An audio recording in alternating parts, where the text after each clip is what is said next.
Muy buenos días. Les habla la doctora Mariel Flores. Hoy hablaremos sobre meningitis. La meningitis continúa siendo una enfermedad significativa. La morbimortalidad en pediatría no ha cambiado durante los últimos 15 años en el mundo. Se debe realizar la notificación inmediata en casos de meningitis meningocócicas.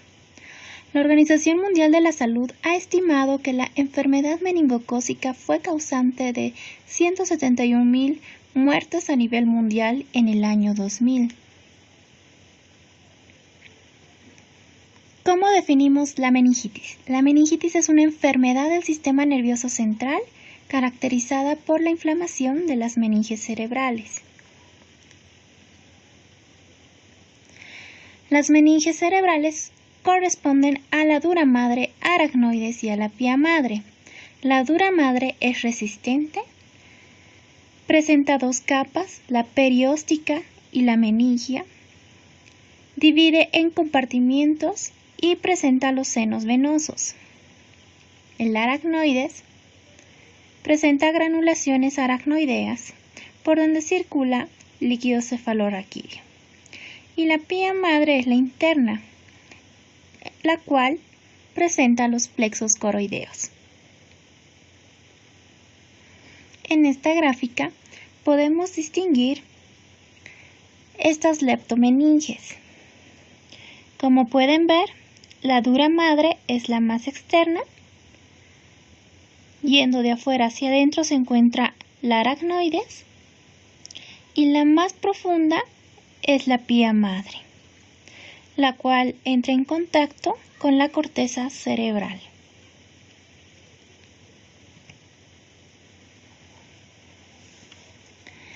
La vía más frecuente por la cual se produce la neuroinfección es la vía hematógena. Existen microorganismos alojados en la faringe. Se dice que el agente etiológico, o mejor dicho, los agentes etiológicos más frecuentes desde los 2 meses de edad hasta la edad adulta son los estreptococos, neumonía, el estreptococo piógenes, la Neisseria meningitidis. En los lactantes y preescolares predomina la Haemophilus influenza tipo B y en los neonatos y menores de 2 meses el Streptococcus galactiae, E. coli, la Listeria meningitidis. Estos microorganismos se caracterizan por tener una cápsula que les permite evadir el sistema inmunológico.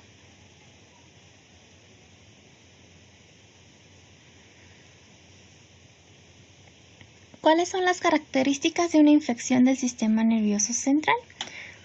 Puede haber muchas presentaciones clínicas, entre ellos tenemos la meningitis bacteriana aguda, donde el líquido cefalorraquídeo es purulento, con presencia de polimorfonucleares de aspecto turbio, y citrino, que nos habla de un origen bacteriano. Las meningitis asépticas, donde no existe infección bacteriana, o por lo menos no se aísla un agente etiológico claro, que puede estar asociado a infecciones por virus o tuberculosis. La meningitis simpática, que es un proceso séptico vecino que inflama el sistema nervioso, ya sea la otitis, la osteomielitis, etc. Y el meningismo, que es simplemente la irritación meningia sin proceso de inflamación.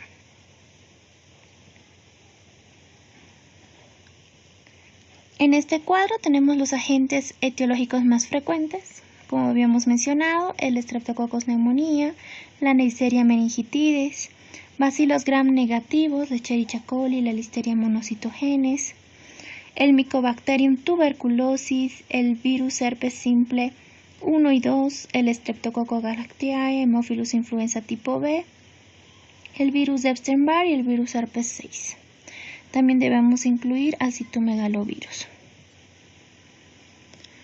Respecto a la epidemiología, el 95% de las meningitis bacterianas son producidas por el meningococo y el neumococo. El estreptococo del grupo B es el principal agente etiológico en la etapa neonatal.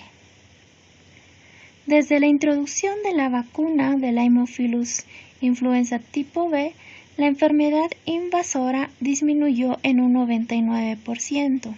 Es ahí la importancia de evaluar el esquema de inmunizaciones en los niños para ver si este se encuentra completo o cuántas dosis completó o le faltan, ¿no? Existen ciertas drogas también que producen meningitis. Del 4 al 35%, la aportación nasofaringea de Neisseria meningitidis se encuentra en adultos sanos. Los aislamientos procedentes de portadores pueden ser capsulados o no capsulados, mientras que los que se encuentran aislados en sangre y líquido cefalorraquídeo son invariablemente capsulados. El estreptococo del grupo B continúa siendo el principal agente causal, asociado a contaminación por el tracto genital en la etapa neonatal. El tratamiento antibiótico intraparto ha disminuido el 80% de la enfermedad temprana, no así la enfermedad tardía. La enfermedad tardía se produce 3 a 4 semanas produciéndose meningitis o bacteremias. ¿Y cuáles son los factores predisponentes para una meningitis neonatal? En primer lugar, la prematuridad. Segundo, la infección intraparto. Y la tercera, la ruptura prolongada de membranas.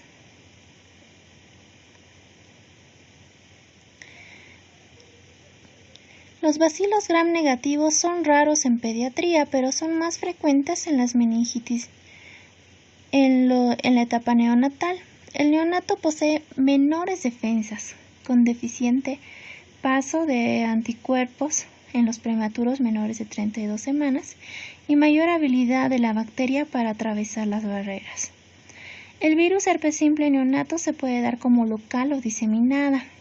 El 75% se debe al tipo 2. Se contagia en el canal del parto, atravesando incluso membranas íntegras o a través de infecciones no genitales. La mayor infectividad ante la primoinfección es dada por este germen.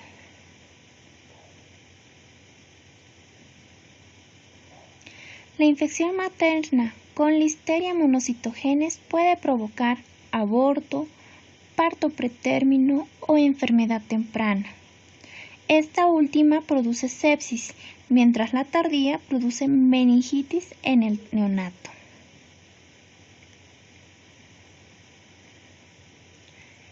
El neumococo es un estreptococo gram positivo. Es la principal causa, siendo alrededor de 7 serotipos los invasores, entre ellos 14, 6b, 19f, 18c, 23f, 4 y 9b. Los lactantes menores son los de mayor riesgo.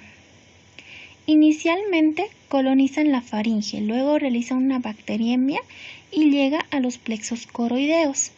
Desde el uso de la vacuna conjugada Prevenar, la concurrencia a hospitales cayó en más del 75% en menores de 24 meses, disminuyendo principalmente la bacteremia por neumococo.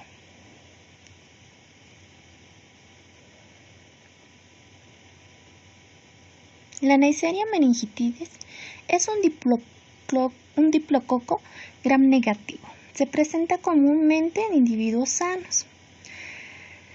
Existen portadores nasofaringeos intermitentes y puede presentarse de manera fulminante con altos índices de mortalidad, es decir, que tiene un gran poder infectivo. Mayor incidencia en lactantes menores y menores de 5 años. Su segundo pico es alrededor de los 8 a 11 años. ¿Cuáles son los factores de riesgo de portación nasofaringea? Primero, la exposición a masas. Segundo, estar expuesto a fumadores pasivos. Tercero, ser un portador neumocócico. Cuarto, una infección del tracto respiratorio superior. Y quinto, el tener una infección por influenza tipo A.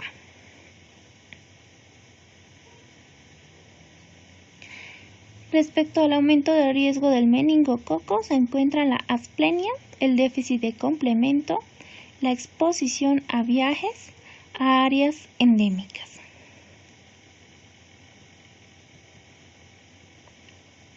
¿Cuáles son los serotipos? El A, el B, el C, W135, el X y el Y. Entre otros agentes tenemos el Staphylococcus aureus asociado a traumatismo cráneoencefálico, neurocirugía, derivación ventriculoperitoneal y la fuga de líquido cefaloraquídeo. Los bacilos gram negativos están relacionados con derivaciones ventriculoperitoneales. Y el Mycobacterium tuberculosis está asociado a la presencia de VIH u otras patologías como la diabetes, desnutrición, linfoma, la enfermedad renal crónica. Y finalmente, los otros agentes, pero menos frecuentes, son la Borrelia burgdorferi y la Rickettsia rickettsii. Respecto a la meningitis aséptica, la principal causa es viral, producida por los enterovirus, y son de predominio estacional. Estamos hablando prácticamente del ecovirus y del coxsackievirus, que se transmiten por vía orofecal. Uno de 4 pacientes no se define la etiología. Clínicamente predomina fiebre inespecífica. Los niños generalmente presentan un líquido cefaloraquídeo normal y mejoran posterior a la punción lumbar sin mayores complicaciones. En Estados Unidos, la borreliosis es una causa importante, cuyo tratamiento son las inmunoglobulinas endovenosas.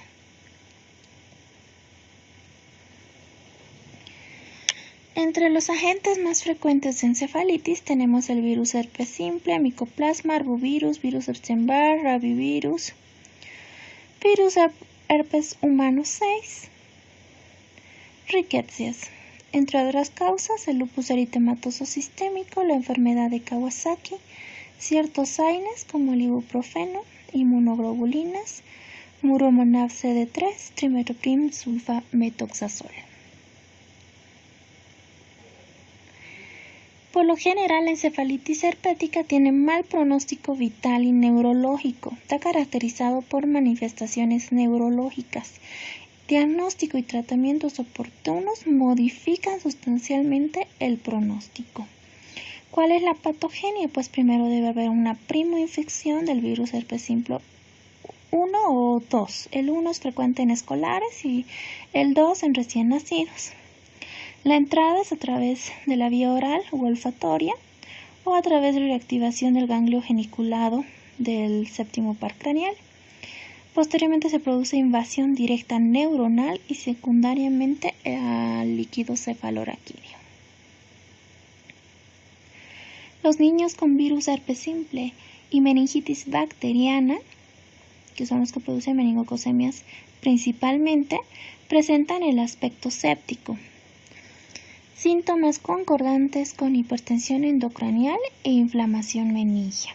También existe la irritabilidad paradójica. El recién nacido presenta clínica inespecífica de meningitis. Eso es muy importante tomar en cuenta. ¿Cuáles son las manifestaciones clínicas en un proceso de neuroinfección? Puede haber malestar, convulsiones, vómitos, un estado mental alterado, fiebre, letargia, irritabilidad, anorexia, fotofobia, náuseas, rigidez de cuello, dolor de cabeza, mialgias. Se puede llegar a la sepsis, progresar al choque, la falla orgánica múltiple y finalmente la muerte. Es muy importante determinar ciertos datos que nos puede orientar a que el niño esté cursando con una meningitis, principalmente en aquellos que son más pequeños, los lactantes y los neonatos. Entre ellos podemos distinguir los siguientes síntomas: fiebre o temperatura inferior a 36, es decir que hay distermias. Puede haber hipertermia como hipotermia, el rechazo a la alimentación, el llanto persistente, irritabilidad. Pese a que está con la madre, el niño no suele consolarse. Retracción de la nuca. La fontanela puede estar abombada, puede ser pulsátil, hay somnolencia, letargo y en el caso de la meningococcemia hay manchas o moretones. Respecto a la meningitis en niños más grandes y en adultos, puede existir vómitos, la fiebre, la cefalea, el rechazo a la luz, que es la fotofobia, somnolencia, artralgias, mialgias, convulsiones. Entonces es muy importante lo que veíamos previamente. En lactantes debemos valorar la fontanela, la presencia de temperatura, si el niño está aletargado, si hay cambios o lesiones en la piel, si hay alteración en la respiración o si está acompañado de evacuaciones líquidas, movimientos anormales. Entonces todo eso debemos valorar y asociar en presencia de estos síntomas a un cuadro de neuroinfección. En niños más grandes se podrá valorar los signos meningios clásicos, que son los de Kernick y los de Brudzinski. El de Brudzinski consiste en la elevación de la inflexión de la cabeza, que cuando existe inflamación de las meninges se va a producir una flexión inmediata de los miembros inferiores. El signo de Kernick, por lo contrario, es cuando elevamos los miembros uno por uno y el niño presenta dolor en la región cervical, cérvico-occipital, ¿no? Respecto a la evaluación, es muy importante realizar una historia clínica muy detallada. Se debe descartar que no haya habido algún antecedente de trauma, un implante coclear, o que el niño sea portador de una derivación ventriculoperitoneal. Se deberá valorar que no haya fuga de líquido cefaloraquídeo. Además, se deberá sospechar de inmunodeficiencias, entre ellas las primarias y entre las secundarias el virus del VIH. Se deberá también descartar que no haya asplenia o alguna enfermedad renal crónica o de células falciformes. Los que predisponen para meningitis bacteriana básicamente son antecedentes de infecciones como la otitis media aguda, sinusitis o mastoiditis.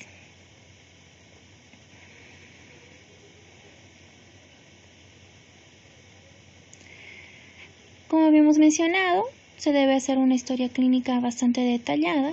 Debemos hacer mención sobre los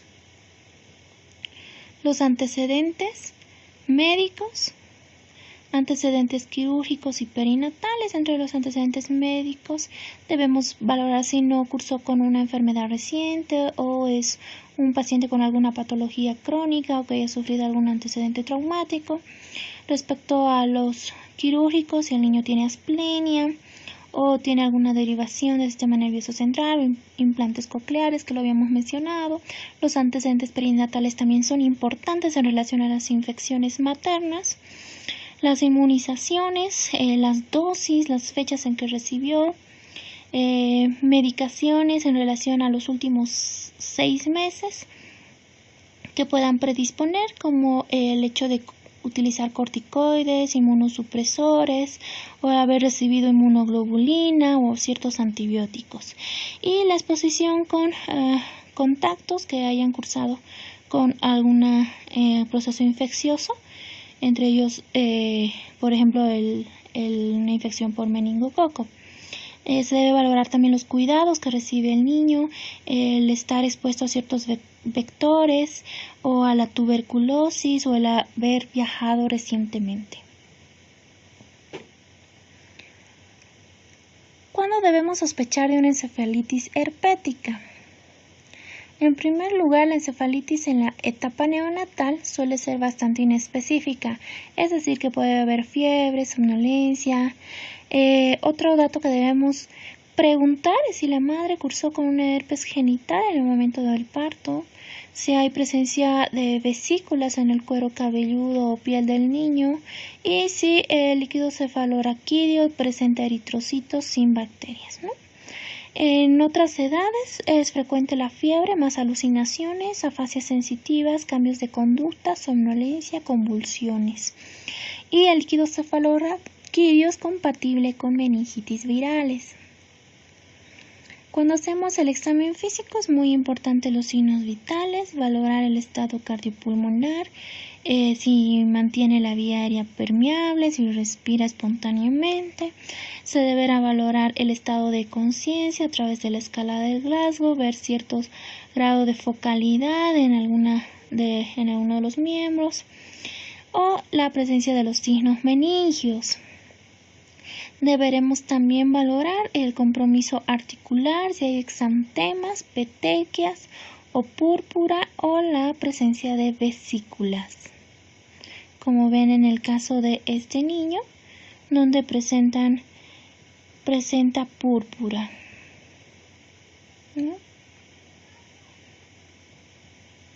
Estas son las lesiones muy frecuentes asociadas a las meningococemias, que es de evolución progresiva, muy rápida y que puede fácilmente en horas comprometer tanto al niño, llegar a presentar choque séptico y fallecer. Esta parte es importante. Ante toda sospecha de meningitis, debe realizarse punción lumbar. Previamente, una tomografía de cerebro, ¿no? La punción lumbar debe realizarse en todo recién nacido febril o lactante con convulsión febril, como pudimos ver en el anterior tema, o en caso de fiebre más compromiso del estado de conciencia o que presente los signos meningios. En caso de choque séptico se la debe considerar y en caso de púrpura febril también se la debe considerar.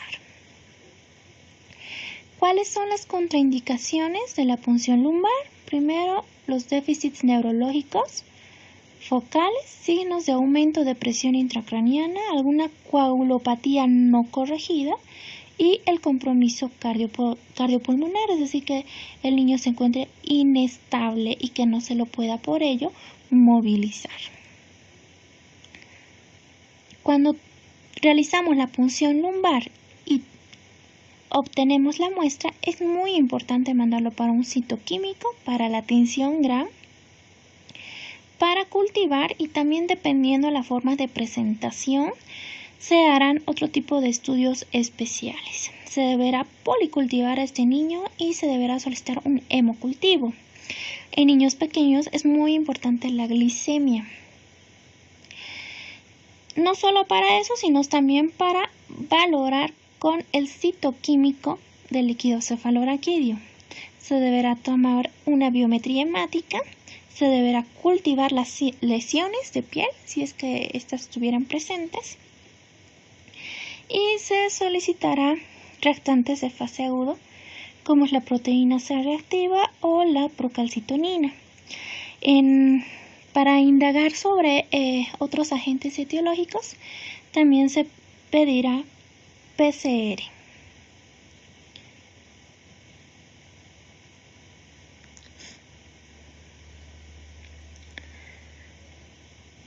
Existen algunos datos que nos van a orientar a si la infección es de origen bacteriano o es de origen viral, de acuerdo al citoquímico del líquido cefalorraquídeo.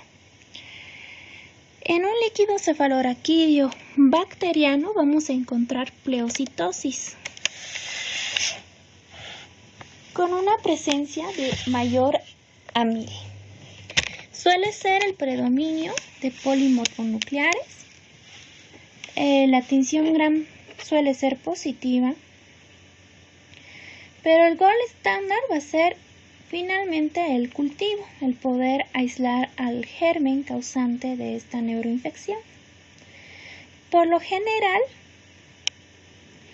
existe hipoglucorraquia, que suele ser menor al 50%, y también existe una hiperproteinorraquia, que suele ser mayor a 100 miligramos decilitro.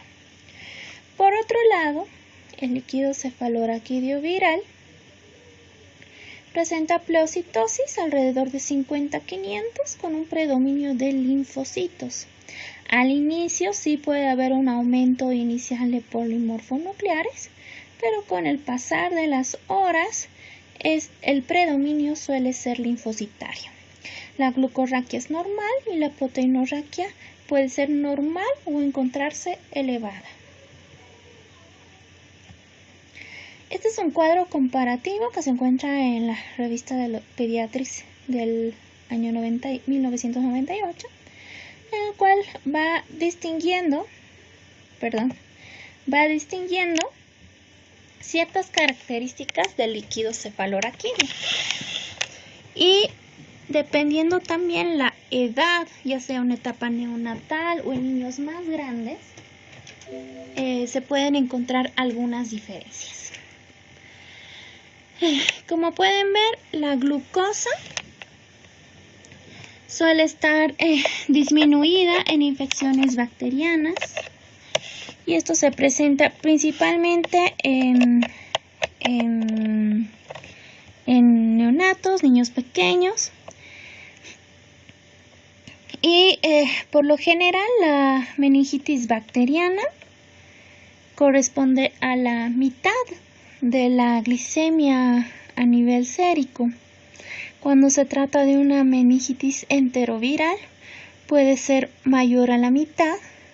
Cuando se trata por una enfermedad de Lyme, al igual, puede estar por encima de la mitad del valor sérico de la glucosa. Y cuando se trata de una tuberculosis meningia, está por debajo de la mitad del valor sérico. La hiperproteinorraquia suele ser frecuente en las meningitis bacterianas y también suele estar elevada en la tuberculosis meningia.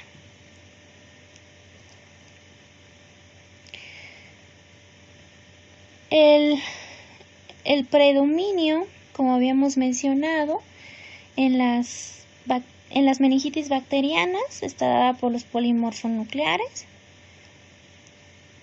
En las enterovirales generalmente son mononucleares. En la enfermedad de Lyme hay un predominio tanto de linfocitos y monocitos. Y en la tuberculosis también hay un predominio de los linfocitos. Entonces ahorita podemos distinguir, y es muy importante, lo que son las meningitis bacterianas, ¿no? Las virales, donde por lo general el cultivo sale negativo. En las bacterianas sí se puede aislar un germen. Y bueno, cuando existe contraindicación de la punción lumbar, es muy importante solicitar y realizarle al niño un hemocultivo más su antibiograma. Si un cultivo de líquido cefalorraquídeo sale negativo, pero el hemocultivo positivo, debe tratarse de todas formas a dosis meningias. ¿Qué niños deben ingresar a la terapia intensiva? Todo aquel niño que tenga deterioro neurológico, es decir, un Glasgow menor o igual a 8, o que exista un deterioro en relación a la escala de Glasgow mayor o igual a 2 en relación a la basal en un tiempo de 6 a 8 horas, ¿no? El hecho de que haya estado de choque, un compromiso respiratorio, ventilatorio, cuando haya déficit neurológico con compromiso del estado de alerta, y cuando hay datos clínicos sugerentes de hipertensión endocraniana. ¿Cuál es el tratamiento? La ampicilina a 300 miligramos kilogramo día, dividida en 4 tomas. La cefotaxima con una dosis de 300 miligramos kilogramo día, dividido igual en 4 tomas, en algunos casos en 3. El aciclovir en casos de neuroinfección por herpes virus, a una dosis de 60 miligramos kilogramo día, dividida en 3 tomas. Y se podrá asociar vancomicina a 60 miligramos kilogramo día en 4 tomas cuando sospechemos del neumococo. Cuando se trata de una infección por meningococo, la duración del tratamiento son 7 días.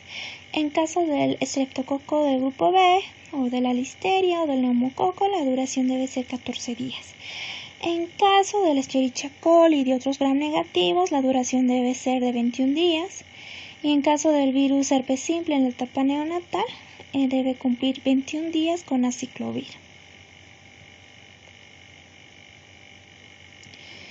Por lo general, en niños mayores de 2 meses se debe iniciar el tratamiento en forma empírica con ceftriaxona y vancomicina. La ceftriaxona 100 miligramos kilogramo día, dividida en 2 dosis o en una sola dosis, y la vancomicina 60 miligramos kilogramo día, dividida en 4 dosis. En otros casos, dependiendo, se utilizará vancomicina más un carbapenem o una quinolona. El aciclovir, como habíamos mencionado, a 60 miligramos kilogramo día. Se deberá en algunos casos hacer punción lumbar nuevamente a las 24 horas de tratamiento en aquellos niños que ya hayan recibido antibióticos, principalmente los recién nacidos, y en caso de sospecha de neumococo, o cuando la evolución no es favorable. ¿Cuándo se debe utilizar corticoides? Como tratamiento de la meningitis bacteriana asociado a antibióticos, cuando sospechemos de que la etiología se debe a Haemophilus influenza tipo B o a neumococo. ¿Cuáles son los beneficios? Se ha visto en los estudios que disminuye la mortalidad, disminuye la pérdida de la audición y disminuye las secuelas neurológicas. Se deberá asociar entonces dexametasona a 0.6 miligramos kilogramo día en 4 dosis y puede variar de 3 a 4 días. Entonces, basándonos en la historia clínica que hagamos y sospechamos de una meningitis bacteriana, deberemos hacer un examen físico en búsqueda de datos que nos orienten a qué se trata de esta enfermedad. Se deberá abordar en el orden ABC, siempre primero la vía aérea, la parte de la ventilación, ver si es sostenible. Si es un niño que tiene un deterioro neurológico importante, será un niño con indicación de intubación. Se deberá realizar un monitoreo de la parte hemodinámica y ventilatoria. Además se canalizará una vía periférica. En ese momento se aprovechará para tomar todos los laboratorios pertinentes, principalmente una biometría hemática, la química sanguínea, valorando tanto función renal y función hepática, como el hemocultivo.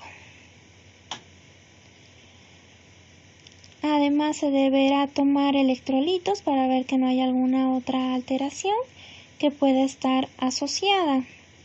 Se tomará también tiempos de coagulación para ver que no exista alguna coagulopatía asociada o como ser las púrpuras.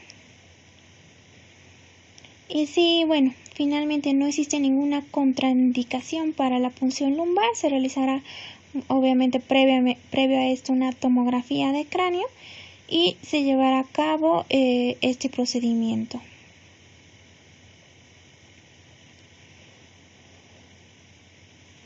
Si es que hubiera alguna contraindicación para la punción lumbar, pues deberemos descartar En primer lugar, que no haya una coagulopatía, inestabilidad hemodinámica, como habíamos mencionado, o una hipertensión endocraniana. En caso de que no haya contraindicación, pues llevaremos a cabo el procedimiento e inmediatamente iniciaremos la antibiótico-terapia. Como hemos mencionado, podemos empezar con una cefalosporina de tercera generación asociada a vancomicina, y si estamos pensando en neumococo, asociaremos dexametasona, ¿no? Dependiendo la gravedad y los datos que encontremos, veremos si el niño es candidato para ser admitido a la terapia intensiva, como ser el hecho de que tenga presión intracraniana, que exista alguna coagulopatía que deba ser corregida o que deba estabilizarse, ¿no? A la vez se deberá descartar el síndrome de secreción de hormona antidiurética, que puede estar asociado a cuadros Menillas. El tratamiento de la encefalitis herpética, como habíamos mencionado, debe durar 27 días. Se debe realizar un control por medio de la PCR a los 20 días, previo a suspender el tratamiento para definir la conducta. Se debe manejar las convulsiones y se debe hacer seguimiento y asistencia de las secuelas.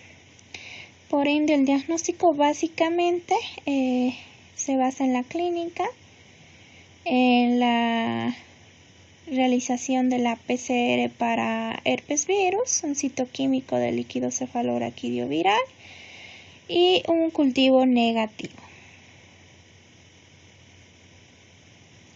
¿Cuál debe ser el tratamiento de soporte? Dependiendo cómo vaya a llegar el niño. El niño puede llegar con datos de choque, en los cuales se requerirá primero administrar las cargas con solución fisiológica Oringer lactato en estos casos, y pues si es refractario a la fluidoterapia, iniciaremos vasopresores. En caso de convulsiones, focalidades, si las convulsiones son mayores a 72 horas, se deberá descartar la presencia de lesiones a nivel cerebral, como son los sangrados, presencia de abscesos. También tendremos que valorar la presencia de edema intracraneal, el hecho de que puedan desarrollar datos de herniación. En estos casos se valorará el usar medidas antihipertensivas, es decir, antiedema, como ser una buena sedación y la administración de solución salina hipertónica, y en algunos casos mannitol. Siempre es importante descartar que no se trate de un sangrado antes de la administración del mannitol. Y pues también se deberá valorar riesgo de empiema subdural, por lo cual se revalorará continuamente con el personal de neurocirugía. En caso de un síndrome de secreción de hormona antidiurética, es muy importante el ir monitorizando los electrolitos séricos y también los electrolitos urinarios, la densidad urinaria, los volúmenes urinarios, como también la osmolaridad urinaria y plasmática. En estos casos, el tratamiento consistirá simplemente en la restricción hídrica y a veces irá apoyado de favorecer una adecuada diuresis con diuréticos. Por lo general, para hacer el diagnóstico de un SHIHAD, la anatremia debe estar menor a 135 con una osmolaridad plasmática menor a 270, la osmolaridad urinaria mayor a 2 veces la del plasma, el sodio urinario mayor a 30 con ausencia de hipovolemia o deshidratación. Respecto a la profilaxis, el Haemophilus influenza tipo B y el meningococo tienen alto riesgo de contagiosidad a otras personas. No es necesaria la profilaxis en meningitis enterovirales. La profilaxis ideal es comenzar antes de las 24 horas del contacto con el caso índice. Se considera profilaxis también en aquellos en contacto cercano y prolongado mayor a 8 horas hasta 7 días previos. La profilaxis se realiza con rifampicina en uso pediátrico, con ciprofloxacino o ceftriaxona.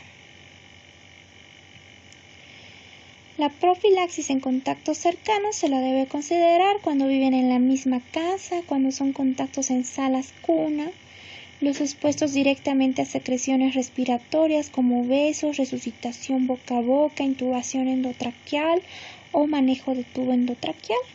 Los pasajeros en contacto directo con secreciones en un caso índice, los sentados directamente al lado del caso índice en viajes prolongados, es decir, una duración mayor a 8 horas. Se dice que mueren entre 5 a 10% de niños con meningitis bacteriana y presentan altas secuelas en las meningitis neumocócicas. ¿Cuáles son estas secuelas? Hipoacusia, hidrocefalia, déficit intelectual, espasticidad, ceguera. La mortalidad neonatal asociada a meningitis es del 10% en relación al estreptococo del grupo B y 20% en relación al Escherichia coli.